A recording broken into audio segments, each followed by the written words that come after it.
Assalamualaikum warahmatullahi wabarakatuh. Alhamdulillah, puji kepada Allah Subhanahu wa taala, di mana dengan diizinkan kudrat Allah Allah yang mulianya kitanya mentong kita masalah sahau rumah syedara kitanya dalam rangka melaksanakan kegiatan rutinitas di bulan Jumat Sabi berupa bacaan surah Yasin. Baca doa Allah Subhanahu wa taala dengan keberkahan surah Yasin yang akan kita baca anda diberi oleh Allah Subhanahu wa taala kemudahan terhadap urung-urung khusus dan bagi kitanya yang jatuh ke tempat yang mulia. Kemudian salawat dan salam kepada baginda Muhammad sallallahu alaihi wasallam, kemudian kepada sahabat beliau sekalian serta doa beliau bersama kepada alim ulama, baik ulama mutaqaddimin dan ulama mutaakhirin serta ulama-ulama yang muktabar dalam pandangan Allah Subhanahu wa taala. Mungkin penghormatan don kepada ulama Tuhan dan Bandung yang karena tempat yang mulia. Jadi orang yang mulianya kita sambung pembahasan yang kali kita sampaikan padu-padu Jumat yang kau ikut. Mungkin terima hampir 20 lebih. Jadi urangnya kira-kira ada penjelasan deh. Tauhid mukhalafatuhu lil hawadis sekali belum?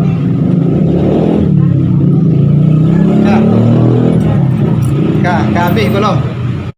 Urangnya pembahasan yang kali kita sampaikan tentang mukhalafatuhu lil hawadis. Kita ulang secara ringkas. Jadi sifat yang wajib bagi Allah ada 20 sifat.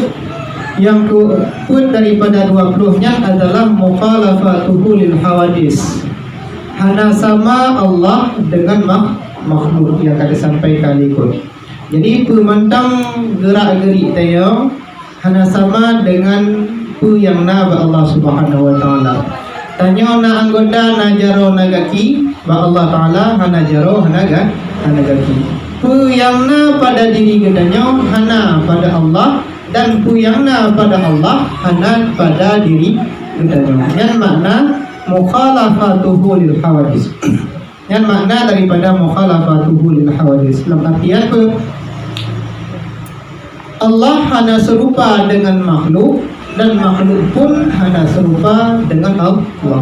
Pemantang yang tabayang oleh diri katanya, tetap yang tabayangnya bukan bagian daripada Allah. Tabayang tu Allah mubina kon, Allah warnanya kon, Allah menjara, Allah mengaki kon, Allah bentuki lagi nyakon. Pokoknya pemantang yang tergores dalam hati katanya tentang bentuk Allah, maka yang bukan Allah. Jangankan yang sidro syekh jamun nak pernah ditipu oleh jin, sidro orang yang paling alim pernah ditipu oleh jin tentang ketauhidan kepada Allah. Sidro orang yang ilmu tingkat tinggi pernah ditipu oleh jin dengan sabuk cahaya. Ijak sabuk cahaya dibuat syekhnya ada cahaya tersebut, maka teduklah syekhnya ada cahayanya. Maka dia mengaku oleh cahayanya bahawa cahayanya adalah Tuhan daripada syekh tersebut. Maka bahawanya oleh syekh Tuhan hanya berbentuk, Tuhan bukan warna, Tuhan bukan cahaya, menyamanan yang gada pelakunya kon Tuhan. Jadi kata kon, kata merupakan syaitan. Dalam sekejap gaduh cahaya tersebut. Yang ingin dia pegang di sini apa? Kibantang bentuk yang dirayu gedanya untuk pegang Tuhan, maka itu bukan Tuhan. Pegang karena Tuhan berbeda dengan makhluk, makhluk pun berbeda dengan Tuhan. Allah Ta'ala sifat qadim, gedanya sifat baharu. Allah Ta'ala hana anggota. Allah Ta'ala zat cuma hanya perlu anggota. Tanya zakir cuma perlu anggota najaro nagaki. Jadi pu yang tabayang terhadap Allah yang bukan Allah. Laisa kamislihi syai'un wa huwas samiul alim. Ada semisalnya Allah itu sesuatu. Yang merupakan ringkasan daripada pembahasan mukhalafatuhu lil hawadis. Jadi jino mungkin dalam perkaranya timbul pertanyaan sabah mano. Nah, pertanyaan sabah horonya. Pertanyaan ini kebetulannya menghadap kepada arah Ka'bah. Bahkan katanya ketika ibadat menghadap ke arah Ka'bah. Perhana sama perbuatan katanya dengan perbuatan orang kafir yang semua patung. Awak kafir di semua patung. Nah, orang pegah orang Islam ketika ijabah Ka'bah semua Ka'bah. Nyo. Kom jawaban. Yang pertama katanya you hadap ke arah Ka'bah merupakan perintah Allah melalui ayat Quran. Melalui ayat Quran yang perintah Allah. Yang kedua, pernah sama menghadap kepada Ka'bah dengan menghadap kepada patung beda. Menghadap kepada Ka'bah yang pertama perintah Allah. Karena tanya untuk sujud yang berhak cuma kepada Allah. Sujud katanya yang berhak kepada Allah. Ibadah katanya yang hak kepada Allah. Hanya ibadah kepada patung hanya. Cuman perbuatan katanya yang ujung-ujung perbuatannya kepada Allah. Perbuatan perbuatan langsung sama Allah. Tapi perbuatan yang ujung perbuatannya kepada Allah. Lagi contoh katanya takdim kepada orang Tuhan. Takdim kepada orang Tuhan, pakon takdim kepada orang Tuhan, jawab wajib karena perintah Allah. Ngandiri katanya takdim kepada orang Tuhan berarti katanya takdim kepada Allah. Juga demikian bak Ka'bah. Bahkan katanya ketika roh bak Ka'bah ketika sembahyang terhadap kepada arah Ka'bah, jawab wajib dikarenakan mengikuti perintah Allah. Dikarenakan kita mengikuti perintah Allah, asalkan hanya menentang dengan hukum Quran, hadis, ijma' dan qiyas ulama, maka yang termasuk perbuatan ta'zim katanya kepada Allah. Sedangkan orang kafir sembah patungnya hanya sama dengan orang Islam sujud kepada Ka'bah. Orang Islam sujud kepada Ka'bah karena menjalankan perintah Allah, sedangkan orang kafir sujud kepada patungnya melaksanakan yang dilarang oleh Allah. Hanya gaya oleh Allah SWT yang dilarang oleh Allah Subhanahu wa taala. Yang merupakan bagian pembahasan daripada mukhalafatuhu lil hawadis. Kemudian yang kelima daripada sifat yang wajib bagi Allah taala adalah qiyamuhu bi nafsihi. Allah taala berdiri dengan sendirinya. Qiyamuhu bi nafsihi. Allah taala berdiri dengan sendirinya. Makna qiyamuhu bi nafsihi, makna qiyamuhu bi nafsihi adalah berdiri dengan sendirinya. Makna berdiri dengan sendirinya adalah Allah terkaya daripada tempat dan terkaya Allah daripada yang menjadikan. Jadi qiyamuhu bi nafsihi, berdiri sendirinya. Coba makna berdiri sendirinya, Allah Ta'ala hanya perle kepada tempat. Zat di sini menyatakan dalam kitab zat nangge, makna zat adalah tempat. Allah Ta'ala tidak berhajat kepada tempat. Mana berhajat tu? Tidak perle. Allah Ta'ala hanya perle kepada tempat. Allah Ta'ala hanya perle kepada tempat. Beda dengan dunia manusia. Manusia perle kepada tempat. Contoh urunyo, katanya ingin taduk nyaman, paling kurang pakai demita ingka yang mengadu, yang paling kurang. Sedangkan Allah Ta'ala hana menang. Allah Ta'ala hana berhajat, hana perle ke tempat du, hana perle ke tempat dam, hana perle ke tempat hana. Makanya dalam pandangan ahlu sunnah wal jamaah, karena ayat Ar-Rahman 'alal 'arsy istawa, Tuhan duduk bersela di atas aras, makna jinan. Jadi arsy di sini bukan tempat Allah. Jadi wanitanya tempat Allah nya hanya kun di langit saja. Karena punya kun di langit, berarti kon di bumi. Ketika takun di langit berarti kon di bumi, kon di laut, kadang di langit. Yang kan Allah Ta'ala di langit berarti menempatkan Allah di langit. Menyata tempat Allah di langit, maka tabanglah katanya dalam urung-urung serupa Tuhan dengan makhluk. Menyatanya kata serupa Tuhan dengan makhluk, maka katanya dibuhnan dengan kaum mutasyabihat. Kaum mutasyabihat. Kayak Nabi selagi akan datang di akhir makhluk sebuah kelompok Islam yang terbagi kepada 70 lebuh golongan. Islam terbagi dalam 70 lebuh golongan. Yang dari Islam ada punya Islam. Islam beda-beda.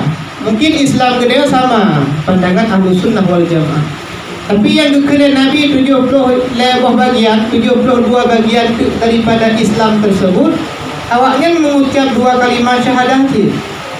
Mengucap 2 kalimah syahadah, tapi yang sayangnya le perkara-perkara yang dikerjakan tapi hanya sesuai dengan pukul Nabi.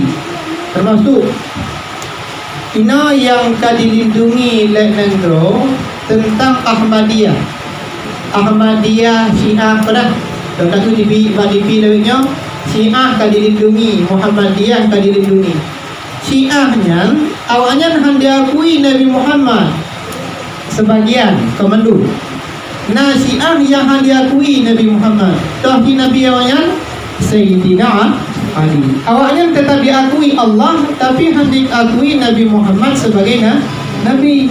Saat diakui Syiahnya pengakuan sebagian daripada awalnya bahawa Sayyidina Ali merupakan Nabi bagi kaum Syiah.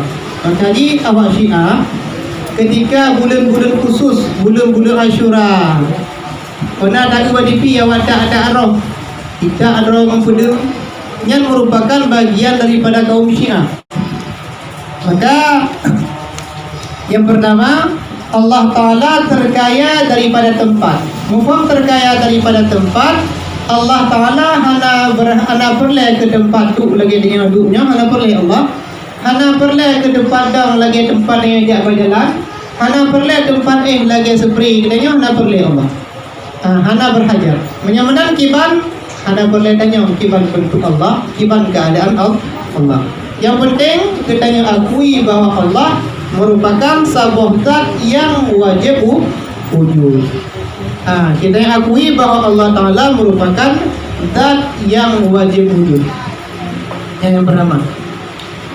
Kemudian yang kedua, Allah Ta'ala hanya berhajat kepada urung pujud. Allah Ta'ala hanya berhajat kepada urung pujud, hanya perlu kepada urung pujud. Makna daripada qiyamuhu binafsi. Bermakna hana berhajat kepada urung pujud. Allah Ta'ala hana perlu kepada urung pelahir. Kalau lagi tanya, mungkin proses terjadi pertama daripada segumpal darah, kemudian segumpal daging, kemudian jika asal, kemudian baru lahir dalam dunia.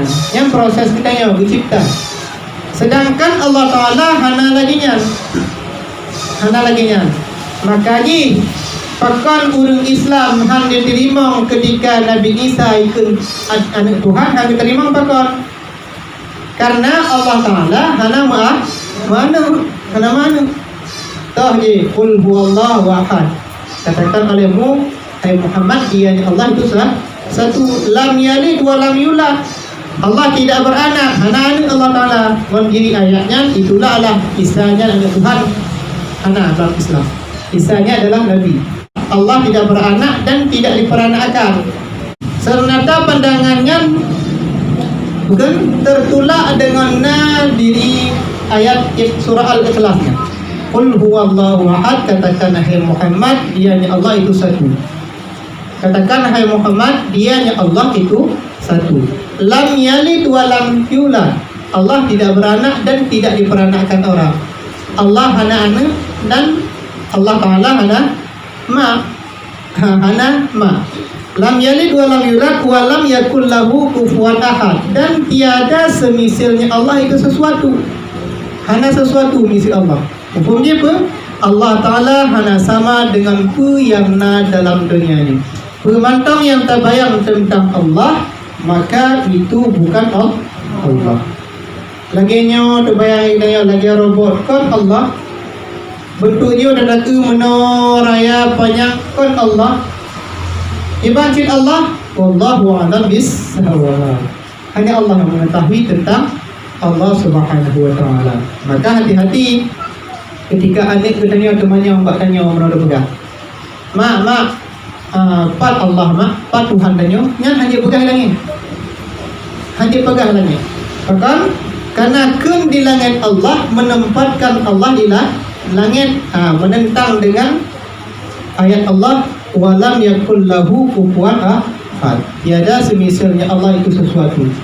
Allah Ta'ala tidak bertempat, bukan di atas, bukan di bawah, bukan di samping dan bukan di samping kiri, bukan di depan dan pula bukan di belakang. Wa munazzahul 'anil jihati sittatun. Allah Ta'ala bersih daripada 6 tempat. Cuman menandangku pacit Allah. Pat Allah ada di mana-mana, tapi tidak di mana-mana. Kita mufhum dengku. Allah ada di mana-mana, tapi tidak di mana-mana. Allah tetap keadaan kitanya, tapi Allah hanya tempat tersebut. Allah ada di mana-mana. Allah ada di mana-mana, tapi tidak di mana-mana. Mungkin pertanyaan kedanya mungkin aku tak percaya barang yang halal lemah. Mungkin tak percaya barang yang halal lemah. Mesti tak percaya. Menyahana kedanya hana tak percaya uronyo angin. Uronyo kedanya mantong tak percaya angin. Padahal anginnya halal lemah. Tapi pokok kita kun angin buat gara-gara menggoyang-goyang on kayak. Padahal anginnya hana lemah. Menancik dalam pandangan Allah Subhanahu wa taala, walaupun Allah Taala hana tahu dengan mata, tapi wajib bagi kitanya selaku umat Islam mengakui bahawa Allah merupakan sebuah zat yang wajib wujud. Rata dah pahami rat Quran dan hadis. Rat pembahasan yang kali disampaikan oleh para ulama. Maka ingat, sifat yang ke-5 daripada sifat Allah Ta'ala adalah qiyamuhu binafsi. Allah Ta'ala berdiri dengan sendirinya, hana pakai urung yang wujud. Makna terkaya Allah pada zat. Makna terkaya Allah pada zat. Puna sama dengan kaya kita. Makna terkaya Allah pada zat bahawa Allah tidak perlu kepada tempat. Makna terkaya Allah kepada zat, Allah Ta'ala tidak perlu kepada tempatnya. Makna terkaya daripada zat. Kemudian makna terkaya Allah daripada yang menjadikan adalah tiada perlu bagi Allah orang yang menjadikan tersebut. Hana perlu urang yang cipta Allah. Beda katanya. Katanya urang cipta. Yang pertama hakikat dasar Allah. Yang kedua yang tak boleh katanya urangnya adalah urang Tuhan katanya yang melahirkan katanya. Yang nampak pada diri katanya. Padahal hakikat yang tukang cipta adalah Allah. Cuma yang lemah pada diri kitanya tahu. Seakan-akan orangnya yang lemah pada diri kitanya yang ciptakan kitanya adalah urang Tuhan kitanya. Karena agaknya yang melahirkan, yang menampakkan dunia. Padahal hakikat yang menciptakan, yang wujud kandungan adalah Allah Subhanahu wa taala, yang penghana kandungan juga Allah, yang pelahir juga Allah. Pembandung adalah Allah. Yang lemah adalah diri gedanya atau diri mak gedanya. Yang hakikat dasar. Jadi makna daripada Allah Ta'ala terkaya daripada yang menjadikan mufhum jiwa. Allah Ta'ala hana perlu ke urang wujud. Kenapa kawan? Karena Allah Ta'ala cipta dia. Yang mana hana perlu bagi urang lain untuk wujud Allah. Bahkan Allah yang tukang wujud urang lain. Dan untuk dalil dalil tentang qiyamuhu binafsi, dua dalil. Yang pertama lagi dipegang orangnya dalil Quran dan hadis. Dalil Quran hadis atau dalil naqli dari Al-Quran. Dalam Al-Quran dikatakan Allah, innallaha la'aniyun 'anil 'alamin. Bahwa sesungguhnya Allah yang kaya daripada sekalian alam. Allah kaya daripada sekalian alam. Mufhum kaya Allah berarti kaya Allah adalah kaya mutlak. Mufhum kaya mutlak, kaya yang tiada perlu kepada orang lain. Kaya Allah kaya mutlak, kaya hana yang hana perlu kepada orang lain. Hana perlu kepada malaikat, hana perlu kepada jin, hana perlu kepada manusia, hana. Islah ke mana? Andaikan manusia pun ubena dalam dunia hana ibadah kepada Tuhan, tetap Allah. Allah hana terang pangkat Allah dan handi pun pangkat Allah mandiri di ibadah oleh manusia. Terkaya Allah daripada makhluk. Ya, nah? Yang pertama, makna terkaya Allah adalah kaya mutlak. Makna kaya mutlak, Allah hanya perlu kepada orang lain. Sedangkan kaya manusia, kaya kita manusia adalah kaya muqayyid. Mana kaya muqayyid? Kaya yang mengikat kepada manusia yang lain. Kaya Allah kaya mutlak. Mufhum kaya mutlak, kaya yang hana perlu kepada orang lain. Sedangkan kaya gedanya kaya muqayyid, kaya yang mengikat bahasanya. Kima makna kaya yang mengikat? Berhajat perlu gedanya walaupun kaya gedanya tapi mentang perlu kepada orang lain. Makanya sifat sombongnya hana dia duduk pada diri gedanya orang kaya hana get. Bahkan karena sifat sombongnya yang layak duduk pada orang kaya yang mutlak. Dah Allah Subhanahu wa ta'ala. Dah orang ke mana? Kaya bukan sombongnya ibarat bajai. Ibarat bajai. Bajai cukup mewah. Tentu orang pakai ini yang mewah. So yang paling mewah yang tak kurangnya Allah Subhanahu wa ta'ala. Tentu bajainya ba Allah. Benar bahasa lagi. Tapi kau ambil pegah dia Allah pakai bajai. Kau yang pemahaman bahasa kiasan. Menyobajai yang mewah dan pakai lagi dannya hana cocok. Makanya sifat sombongnya hana get duduk pada diri katanya makhluk. Yang layak duduk sifat sombong adalah Allah. Allah. Karena berbicara sifat sombongnya mungkin siraman rohani bagi kita yang berdua. Kalau kepada orang coba perhatikannya pada diri kita. Gepegah dalam hadis. Gepegah dalam hadis Rasulullah sallallahu alaihi wasallam. Kata Nabi, ala ukhbirukum bi ahlin nar. Kata Nabi para sahabat, wahai sahabat, wujud dan pegah bagata akan urung-urung yang akan tamang dalam neraka. Nak perlu kena dupu urung-urung yang akan kedempat oleh Allah dalam neraka kepada Nabi. Maka kepada sahabat qalu bala. Berkata oleh mereka para sahabat, perlu ya Rasul, perlu. Ni coba pegah ya Rasul so yang akan tamang dalam nerakanya.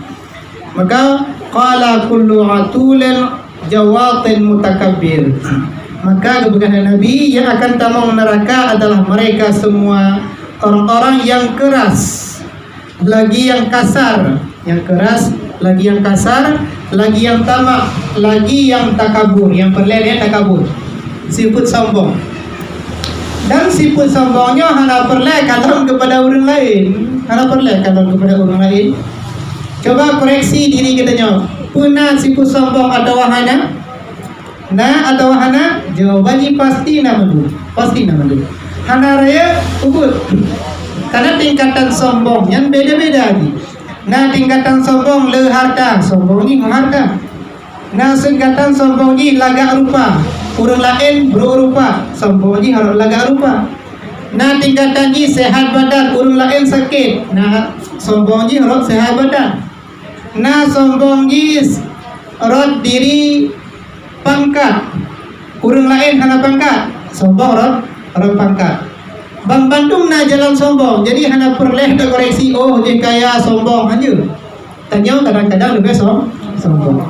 Tanya kadang-kadang yang miskin tapi urang kaya tak anggap kok sombong. Lanjut, tanya nasi sombong. Ingat bagi kitanya yang sifat sombong. Ingat bagi kitanya sifat sombong, hai deku urang pegah na sombong. Cuma beda-beda di tingkatan. Tanya hana terlepas daripada dosa, hana terlepas Bandung dan dosa. Tapi kekele Nabi, sebaik kullu bani Adam khata'un wa khairu khata'i at-taubatu. Sebaik-baik orang yang berdosa adalah orang-orang yang mau taubat daripada dosa tersebut. Bedanya Bandung ada dosa, cuma tingkatan mantap kadang-kadang beda. Dan dosanya han terlepas pada diri kitanya. Cuma kitanya benar tujuan untuk tinggalkan perkara yang lainnya. Benar tak ingin tak taubat daripada dosa. Keburukan kenanya sabe-sabe tipurona, tapi harapan dalam hati tak usahakan untuk tak tinggai perbuatan tersebut. Ingat bagi kitanya yang kaya dengan harta. Yang kaya dengan harta, ingat hartanya yang tukang penamong tanya dalam neraka Allah. Ingat bagi kitanya yang kaya, yang sombong dengan yang pertama yang sombong dengan harta. Yang sombong dengan harta, ingat bahwa yang tukang bertabung tanya dalam neraka adalah harta. Ingat bagi kitanya yang nak pangkat, yang sombong dengan pangkatnya. Maka yang tukang bertabung di kitanya dalam neraka bukan orang lain, akan tetapi pangkat yang gede emaknya. Bagi kitanya yang laga rupa, yang sombong dengan rupa kitanya, ingat yang kesombongan rupa tanya yang akan bertabung tanya dalam neraka. Pemantang jalan sombong ji, ingat bahwa jalannya merupakan cara agar kita tabung dalam neraka. Baik dengan harta, dengan ilmu, bandung ji. Yang jalan. Kenapa kawan? Karena dipegah oleh Nabi bahwa saji urang yang akan bertempat dalam neraka Allah adalah urang-urang yang sifat takabur, sifat sombong. Yang sifat sombong maka raih pengaruhnya. Maka orang yang sombong dengan harta akan kumpul oleh Allah Subhanahu wa taala dengan karun tengok. Orang yang sombong dengan pangkat akan kumpul oleh Allah sehingga di urang akhirat dengan Firaun. Maka karena Firaun sombong dengan pangkat dianggap sebagai Tuhan. Dan pun orang yang sombong dengan ilmu juga akan kumpul oleh Allah dengan Syekh Barsisa. Syekh Barsisa karena Syekh Barsisa, apa kan Syekh Barsisa aku? Cerita Syekh Barsisa itu mungkin kalau pernah dengar, cuma walaupun pernah dengar tapi jika nasihat pada diri tanya. Syekh Barsisa nya merupakan sidra urang yang alim. Cukup le ilmu Syekh Barsisa. Ukuran le ilmu ubina bawadanya para malaikat kagum merasa hayu dengan Syekh Barsisa. Le ilmu kemudian ibadat Jumat, ukuran anu murid goknya Syekh Barsisa dalam sejarah diceritakan je lawan kibal bentuk ho 60 lebih kurang anu murid goknya je ke lawan dengan kekuasaan dan ilmu yang dimiliki oleh Syekh Barsisa tersebut. Maka bawadanya para malaikat merasa kagum, merasa heran dengan Syekh Barsisa. Timbul gekele para malaikat hayu tak Syekh Barsisa. Tetapi dalam pandangan Allah, Syekh Barsisa nya mati dalam keadaan hana beriman kepada Allah. Dalam pandangan Allah, Syekh Barsisa mati dalam keadaan hana beriman kepada Allah. Maka bawadanya gekele para malaikat, wahai malaikat, pakon hirin kata Syekh Barsisa. Maka gekele para malaikat, wahai Allah, lu Syekh Barsisa hayu dak ibadat cukup jubon, ilmu cukup le. Gekele Allah memang hayu dalam pandangan awak gada, tapi dalam pandangan don Syekh Barsisa mati dalam keadaan hana beriman kepada Allah. Mati kafir bahasa kenanya. Maka setelah gekul laganya rupa koreksi itu oleh para malaikat kibang cara di Syekh bersisa mati dalam keadaan kafir, sedangkan Syekh bersisa urung yang jumlah ibadah, sedangkan Syekh bersisa urung yang nak ilmu. Ternyata gebugatlah jalan Allah Subhanahu wa taala. Kibang gebugat ternyata Syekh bersisanya na sabah ilmu yang sanggup gepubat urung sakit. Bila ada yang sakit jaro gemar bajaro pulih jaro. Itu pula bawatannya oleh raja yang na dalam tempat tersebut. Ternyata rajanya na Sidra Ali Inong yang sakit jiwa bungo. Maka dihuilah Syekh bersisa bak kerajaan tersebut. Begitu terus Syekh bersisa bak kerajaan yang gekun dia raja, wahai Syekh bersisa dan tolong ku pulih anak lebihan. Maka gekelah Syekh bersisa kajut, cuman tempat dia hanjit langkawan ramai pubat di. Karenanya penyakit jiwa mesti berasing. Maka bawa dengan cok Allah anak inongnya bawa sawat tempat bak gubuk dalam gunung bahasa katanya. Maka setelah lagi rupa kaku setelah intat anak inongnya yang sakit jiwa, tinggallah Syekh bersisa dengan anak inong tersebut. Setelah tinggal lagi rupa, ternyata bahawa dengan bodohlah iblis digoda Syekh bersisa untuk melakukan perkara-perkara yang diharamkan oleh Allah. Yumazina dengan anak tersebut. Akhirnya singkat cerita di Madinah lah anak Syekh bersisa dengan anak tersebut. Setelah di Madinah dijak syaitan dalam dipuwehu yang kan terjadi hubungan badan. Nyo kiban cara pasti ditupu oleh kerajaan tu. Maka dibisik oleh syaitan tapoh mentau. Tinggal Syekh bersisa betul ke dia tapoh tak tanam minum tu kau nak terlupa. Dia dah pegah adanya kali gua berok dia tak pegah. Maka bawa dengan gepoh dan dengan ka dua boh. Begitu kali gepoh tinggal Syekh bersisa nyo ka senang ka selesai masalah. Iblis ternyata han dipihak dah. Bedah iblis diperupa sidra urung yang cukup saleh. Bedah iblis diperupa sidra urung yang cukup saleh dijak ada kerajaan dia, baraja. Wahai raja, setupu lon dan dalam ilmu lon bahawa anu kata kahanali kadipoh le Syekh bersisa. Kadipoh le Syekh bersisa. Setelah dikenipah bedah kerajaan, awak kerajaan jaklah batu tempat tersebut dan bertanya, "Haka anu lon hana anu kata kadiwa meno?" Ipukan alasan daripada kisah hai pati. Maka bawatannya gekul le urung yang saleh no ikin no anak gadai dan no dalam rumahnya hidup. Anak lon yang pak gadai no.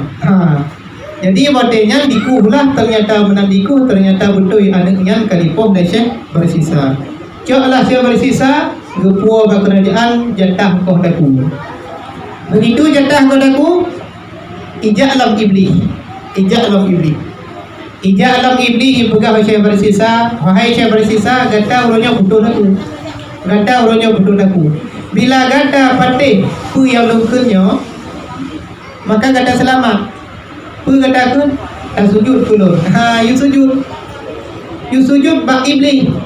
Ikut bersisa kipan cara lu sujud sedangkan lu dipasung mulai dikelebi mangat tangguh mentang pu yang longkut tapu mentang tanin telah hadir lu sebagai Tuhan kata.